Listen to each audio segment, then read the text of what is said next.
Hello बच्चों, कैसे आप लोग? आई होप कि समझ में होंगे। आज मैंने क्या है जेसीईआरटी क्लास 6 का साइंस का चैप्टर 11 जिसका नाम है गति एवं दूरियों का मापन का सभी प्रश्न उत्तर। इससे पहले मैंने साइंस का 1 से लेकर के 10 चैप्टर तक ऑलरेडी डाल रखा है, साथ में अदर सब्जेक्ट का भी वीडियो ऑलरेडी डाल रखा है। अगर नहीं देखें तो एक बार जाकर उसे जरूर चेकआउट करें। मैं लिंक आई बटन और डिस्क्रिप्शन दोनों में दे दूंगा। और चैनल पर पहली बार आए हैं तो लाइक से सब्सक्राइब करके बेल आइकन को जरूर प्रेस कर दें ताकि आने वाला हर नई वीडियो का नोटिफिकेशन आपको सबसे पहले आपको ही मिले।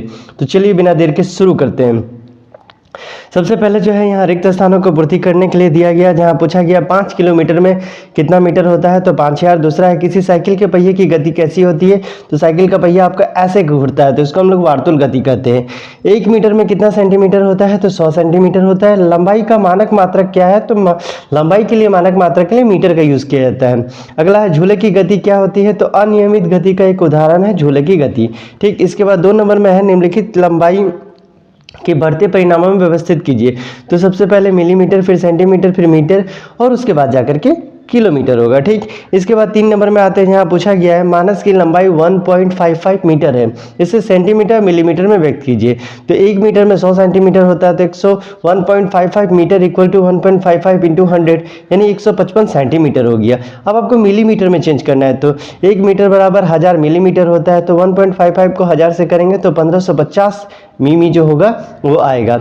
4 नंबर दिया गया है साक्षी के घर तथा उसके स्कूल के बीच की दूरी 5250 मीटर है, इस दूरी को किलोमीटर में व्यक्त कीजिए। तो 1 किलोमीटर में 1000 मीटर, ठीक है, और 1 मीटर में 1/1000 किलोमीटर, तो 5250 बराबर 5250 बाई 1000, तो कितना आएगा 5.25 किलोमीटर। ठीक है, 250, इसको आपको ध्यान में रखना है। 5वां नंबर दिया गया है आवर्ती गति के 2 उदाहरण दीजिए। तो उत्तर हो जाएगा ऐसी गति जो एक निश्चित समय अंतराल के बाद दोहराई जाती है आवर्ती गति कहलाती है। जैसे पृथ्वी का सूर्य के चारों ओर घूमना, चंद्रमा का पृथ्वी के चारों ओर घूमना, सरल लोलक का दोलन, ये सारा का सारा आवर्ती गति का उदाहरण है।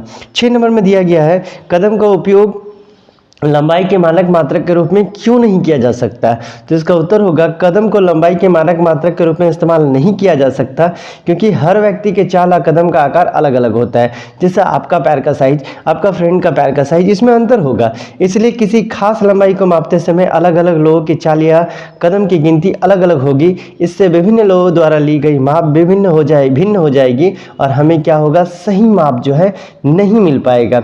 इसीलिए क्या मानक मात्रक का उपयोग किया जाता है। 7वां नंबर में दिया गया है पृथ्वी की 2 प्रकार की गति का वर्णन कीजिए। तो उत्तर होगा पृथ्वी की 2 गतियां, घूर्णन और परिक्रमण। जब पृथ्वी अपनी धुरी पर घूमता है या घूमती है तो उस घूमने की गति को हम लोग पृथ्वी का घूर्णन करते हैं। जब पृथ्वी सूर्य के चारों ओर घूमती है या घूमता है तो उस गति को हम लोग पृथ्वी का परिक्रमण कहते हैं। तो 2 तरह का गति इसमें पाया जाता है। 8वां नंबर दिया गया है किसी चलती हुई साइकिल के पहिए तथा चलते हुए छत के पंखे की गति के समानता और असमानता को लिखिए। किसी चलती हुई साइकिल के पहिए तथा चलते हुए छत के पंखे की गति दोनों वार्तुल गति का उदाहरण है। पंखा भी ऐसे ही चलता है और आपका साइकिल का चक्का भी ऐसे ही चलता है, परंतु चलती हुई साइकिल का पहिया अपना स्थान बदलता है, एक जगह से दूसरी जगह ये ऐसे ऐसे ऐसे करके घूमते रहता है, लेकिन छत का पंखा अपने स्थान पर ही गति करता है। लेकिन दोनों किस गति का उदाहरण है, तो वार्तुल गति का। 9 नंबर दिया गया है मीटर पैमाना द्वारा लंबाई मापते समय किन किन सावधानियों का बरतना चाहिए। तो उत्तर हो जाएगा मीटर पैमाना द्वारा लंबाई मापते समय निम्न बातों को सावधानी बरतना चाहिए। पहला, मीटर पैमाना का वस्तु की लंबाई के समांतर तथा उसे सटाकर रखना चाहिए। दूसरा, मीटर पैमाना का सिरा टूटा नहीं होना चाहिए, ऐसा नहीं कि आपका स्केल यहाँ से टूटा हुआ है।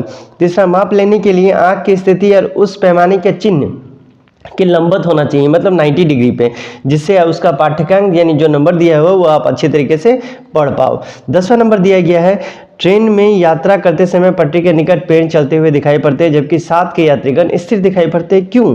तो उत्तर हो जाएगा ट्रेन में यात्रा करते समय पटरी के निकट पेड़ की चलते हुए दिखाई पड़ते हैं जबकि साथ के यात्रीगण स्थिर दिखाई पड़ते हैं क्योंकि हम और हमारे साथ यात्री ट्रेन के साथ समान गति से चल रहे हैं, जबकि बाहर की वस्तुएं जो है सापेक्ष गति के कारण विपरीत दिशा में चलती हुई प्रतीत होती है, इसलिए भीतर के लोग बैठे हुए और बाहर के लोग चलते हुए हम लोग को दिखाई पड़ते हैं। तो ये था आपका क्लास 6 का साइंस का चैप्टर 11। चैप्टर 1 से लेकर के 10 तक का और अदर सब्जेक्ट का वीडियो ऑलरेडी डाला हुआ है, नहीं देखें तो एक बार जाकर उसे जरूर चेकआउट कर लेना। लिंक में आई बटन और डिस्क्रिप्शन दोनों में दे दूंगा।